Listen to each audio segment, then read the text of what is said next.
उर्वशी ने क्यों दिया अर्जुन को नपुंसक होने का श्राप? ये प्रसंग पांडवों के वनवास के समय का है। अपने वनवास के समय एक बार पांडव वेदव्यास जी के आश्रम में पहुंचे और उन्हें अपना दुख बताया। युधिष्ठिर ने वेदव्यास जी से प्रार्थना करी कि वो उन्हें अपना राज्य पुनः प्राप्त करने का कोई उपाय बताए। तब वेदव्यास जी ने कहा कि पुनः अपना राज्य प्राप्त करने के लिए तुम्हें दिव्य अस्त्रों की आवश्यकता पड़ेगी, क्योंकि कौरवों के पास भीष्म, द्रोणाचार्य, कृपाचार्य, कर्ण जैसे महारथी है। अतः बिना दिव्य अस्त्र प्राप्त किए तुम उनका कुछ नहीं बिगाड़ सकते। युधिष्ठिर के ये पूछने पर कि वो देवताओं से ये दिव्य अस्त्र कैसे प्राप्त करे, वेदव्यास जी ने कहा कि आप सब में केवल अर्जुन ही देवताओं को प्रसन्न करके दिव्यास्त्र प्राप्त कर सकते हैं। अतः अर्जुन को देवताओं को तपस्या करके प्रसन्न करना चाहिए। अर्जुन गए तपस्या करने। वेदव्यास जी के ऐसे वचन सुनकर अर्जुन तपस्या करने के लिए आगे अकेले ही रवाना हो गए। अर्जुन उत्तराखंड के पर्वतों को पार करते हुए एक अपूर्व सुंदर वन में जा पहुंचे। वहां के शांत वातावरण में वे भगवान की शंकर की तपस्या करने लगे। उनकी तपस्या की परीक्षा लेने के लिए भगवान शंकर एक भील का वेश धारण कर उस वन में आए। वहां पर आने पर भील रूपी शिव जी ने देखा कि एक दैत्य शूक का रूप धारण कर तपस्यारत अर्जुन की घात में है। शिव जी ने उस दैत्य पर अपना बाण छोड़ दिया। जिस समय शंकर भगवान ने दैत्य को देखकर बाण छोड़ा, उसी समय अर्जुन की तपस्या टूटी और दैत्य पर उनकी दृष्टि पड़ी। उन्होंने भी अपना गांडीव धनुष उठाकर उस पर बाण छोड़ दिया। शूक को दोनों बाण एक साथ लगे और उसके प्राण निकल गए। शूक के मर जाने पर भील रूपी शिव जी और अर्जुन दोनों ही शूक को अपने बाण से मरा होने का दावा करने लगे। दोनों के मध्य विवाद बढ़ता गया और विवाद ने युद्ध का रूप धारण कर लिया।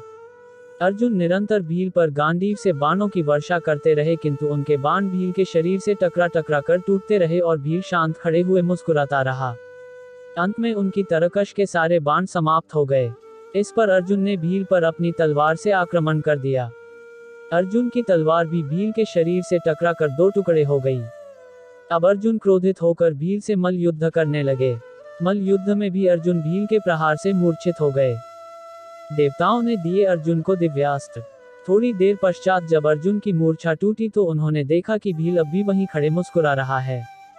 भील की शक्ति देखकर अर्जुन को अत्यंत आश्चर्य हुआ और उन्होंने भील को मारने की शक्ति प्राप्त करने के लिए शिव मूर्ति पर पुष्पमाला डाली, किंतु अर्जुन ने देखा कि वह माला शिव मूर्ति पर पड़ने के स्थान पर भील के कंठ में चली गई। इससे अर्जुन समझ गए कि भगवान शंकर ही भील का रूप धारण करके वहां उपस्थित हुए हैं। अर्जुन शंकर जी के चरणों में गिर पड़े। भगवान शंकर ने अपना असली रूप धारण कर लिया और अर्जुन से कहा, हे अर्जुन, मैं तुम्हारी तपस्या और पराक्रम से अति प्रसन्न हूँ और तुम्हें पशुपत्यास्त्र प्रदान करता हूँ। भगवान शंकर अर्जुन को पशुपत्यास्त्र प्रदान कर अंतर्ध्यान हो गए।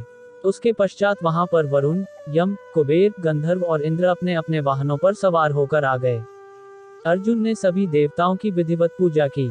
ये देखकर यमराज ने कहा, अर्जुन, तुम नर के अवतार हो तथा श्री कृष्ण नारायण के अवतार हैं। तुम दोनों मिलकर अब पृथ्वी का भार हल्का करो। इस प्रकार सभी देवताओं ने अर्जुन को आशीर्वाद और विभिन्न प्रकार के दिव्य एवं अलौकिक अस्त्र शस्त्र प्रदान कर अपने अपने लोकों को चले गए।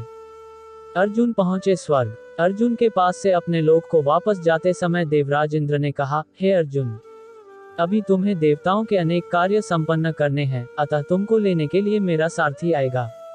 इसलिए अर्जुन उसी वन में रहकर प्रतीक्षा करने लगे। कुछ काल पश्चात उन्हें लेने के लिए इंद्र के सारथी मातली वहां पहुंचे और अर्जुन को विमान में बिठाकर देवराज की नगरी अमरावती ले गए। इंद्र के पास पहुंचकर अर्जुन ने उन्हें प्रणाम किया। देवराज इंद्र ने अर्जुन को आशीर्वाद देकर अपने निकट आसन प्रदान किया। अमरावती में रहकर अर्जुन ने देवताओं से प्राप्त हुए दिव्य और अलौकिक अस्त्र शस्त्रों की प्रयोग विधि सीखा और उन अस्त्र शस्त्रों को चलाने का अभ्यास करके उन पर महारत प्राप्त कर लिया।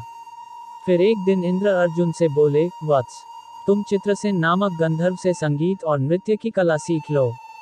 चित्रसेन ने इंद्र का आदेश पाकर अर्जुन को संगीत और नृत्य की कला में निपुण कर दिया। उर्वशी का अर्जुन को श्राप। एक दिन जब चित्रसेन अर्जुन को संगीत और नृत्य की शिक्षा दे रहे थे, वहां पर इंद्र की अप्सरा उर्वशी आई और अर्जुन पर मोहित हो गई। अवसर पाकर उर्वशी ने अर्जुन से कहा, हे अर्जुन, आपको देखकर मेरी काम वासना जागृत हो गई है, अतः आप कृपया मेरे साथ विहार करके मेरी काम वासना को शांत करें। उर्वशी के वचन सुनकर अर्जुन बोले, हे देवी, हमारे पूर्वज ने आपसे विवाह करके हमारे वंश का गौरव बढ़ाया था, अतः पुरुवंश की जननी होने के नाते आप हमारी माता के तुल्य हैं। देवी, मैं आपको प्रणाम करता हूँ। अर्जुन की बातों से उर्वशी के मन में बड़ा क्षोभ उत्पन्न हुआ और उसने अर्जुन से कहा, तुमने नपुंसकों जैसे वचन कहे हैं, अतः मैं तुम्हें शाप देती हूँ कि तुम 1 वर्ष तक पुंसत्वहीन रहोगे। इतना कहकर उर्वशी वहां से चली गई। जब इंद्र को इस घटना के विषय में ज्ञात हुआ तो वे अर्जुन से बोले, वत्स, तुमने जो व्यवहार किया है वह तुम्हारे योग्य ही था। उर्वशी का ये शाप भी भगवान की इच्छा थी। ये शाप तुम्हारे अज्ञातवास के समय काम आएगा। अपने 1 वर्ष के अज्ञातवास के समय ही तुम पुंसत्वहीन रहोगे और अज्ञातवास पूर्ण होने पर तुम्हें पुनः पुंसत्व की प्राप्ति हो जाएगी। अर्जुन बने बृहन्नला। इस शाप के कारण ही अर्जुन 1 वर्ष के अज्ञातवास के दौरान बृहन्नला बने थे। इस बृहन्नला के रूप में अर्जुन ने उत्तरा को 1 वर्ष नृत्य सिखाया था। उत्तरा विराट नगर के राजा विराट की पुत्री थी। अज्ञातवास के बाद उत्तरा का विवाह अर्जुन के पुत्र अभिमन्यु से हुआ था। चैनल को सब्सक्राइब जरूर करें। धन्यवाद।